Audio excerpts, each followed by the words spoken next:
Hi, Waypoint. Our verse this week is Luke 18:41, which says, "What do you want me to do for you?" "Lord, I want to see," he replied.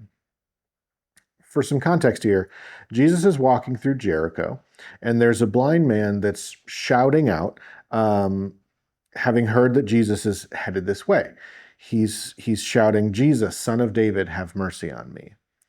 Jesus hears this and has the man brought to him, and that's where we reach our verse. Jesus asks him, "What do you want me to do for you?" "Lord, I want to see," he replied. Now, to me, the situation seems pretty obvious. What else does a blind person want but to see? But still, Jesus asks, and it's important what the man has to say. It's important that he voices this request to God as an act of faith. Jesus responds, he says, "Recover your sight, your faith has made you well." By allowing the man to ask, the crowd sees the man's faith in Jesus to heal him and Jesus' power to heal. There's no ambiguity in this chain of events. And as a result, the man and the crowd break into praise.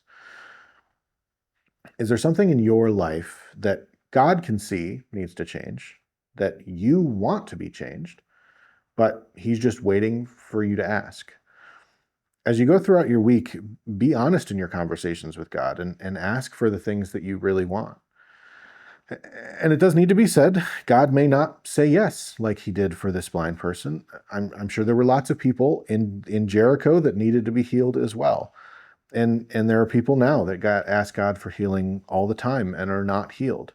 But to me, the point of this verse is not to teach us that God will always answer every prayer in the way that we want, but that our responsibility is to ask in faith, to be honest with God about what we want. God knew what the blind man wanted most and what he needed most, but he waited for him to ask in faith. God already knows what you're going to ask for. Just be honest with him. Have a great week.